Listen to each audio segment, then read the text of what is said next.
So what's your experience with getting a prepaid meter from your disco? Let's know on Twitter by sending us a message at Gist Nigeria TV. Still dwelling on electricity. While authorities in Nigeria continue to seek lasting solutions to power outage and blackouts, 26-year-old Emeka Nelson may have found light at the end of the tunnel.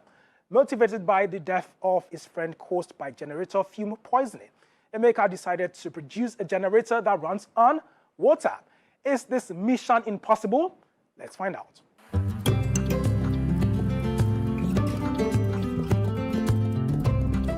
Welcome to Anambra in southeast Nigeria. I am in Awka, the state capital, to tell the story of a young man whose invention could attract global attention. Nelson is not a certified engineer. He was born under a tree in a village, struggled to read in elementary school, worked as a house help at age 5, has no university education, yet he dreams of making positive worldwide impact.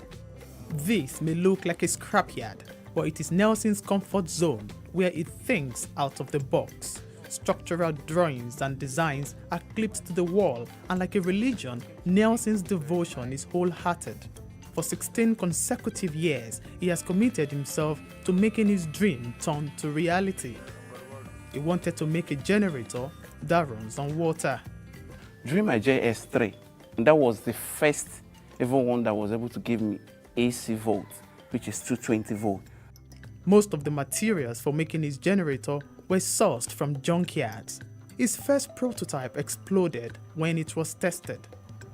This cast a shadow of doubt on his project. People never believed it's possible. After years of toil, he earned his eureka moment. One night in his laboratory, he says, he got his design right and his generator finally worked. Talk me through what you have here. Okay, first of all, this is just the control panel. Okay. This is our output. Whatever the generator brings out, we receive it from here. Okay. Then this is just the casing covering the whole stuff. That's a gas cylinder. It's a gas cylinder that I turned into, most, even the turbine, everything is inside here. Turbine is in there. It's in here. Great. Then here we have the water. This replaces the water tank. Then we have your pump. The water just goes into this machine through here and through here. Okay. Then it returns back So the through turbine here. then turns the water Yeah. in the tank. Yeah, it comes back through here. Okay. So where does the energy come from? How do you generate the energy? The energy actually comes from this battery. First of all, is a starting point. I need to plug in this battery to the machine, connect it to the machine. Then I want to start it. It brings out another power that recharges the battery. Nelson has just shown me what goes into his generator and now it works. Now I want to practically just try out if indeed this generator would work. So this is our water here. Oh, this is just a drinking water.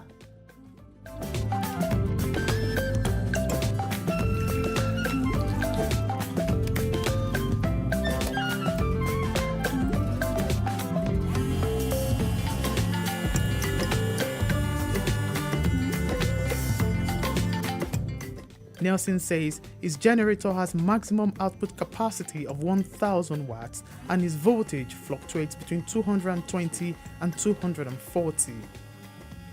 He says a liter of clean water could power it for 6 hours. It has zero emission and it is environment friendly.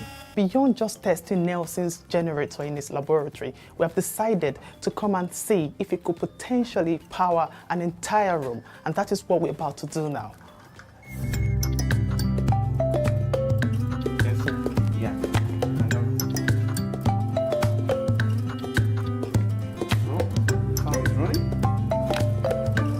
Nelson might just have developed an alternative to fossil engines which contribute to global warming.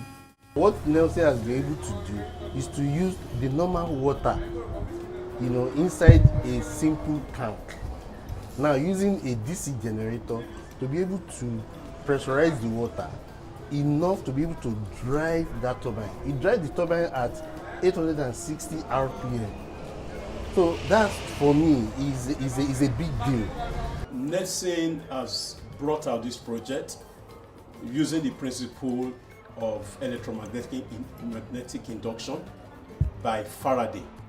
Faraday actually states that an electricity, or what we call an electromagnetic force, is induced when a coil is made to pass through changing magnetic field. For 6 hours, the generator would power different household appliances that fall within its 1,000 watts capacity.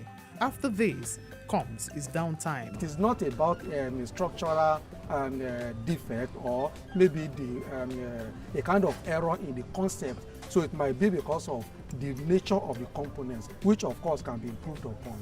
What we have seen in this project has no danger as at now. No gas emission, like our regular carbon monoxide that will come out from our I Pass My Neighbor 1 kVA generator. In 2018, his mini hydropower project won him a second place in the Anambra State Talent Exhibition program. We agree that it's really an innovation and it's something we must have to take up and not just let it die. Nelson might have just started a journey to providing solutions to problems limiting development across some African communities.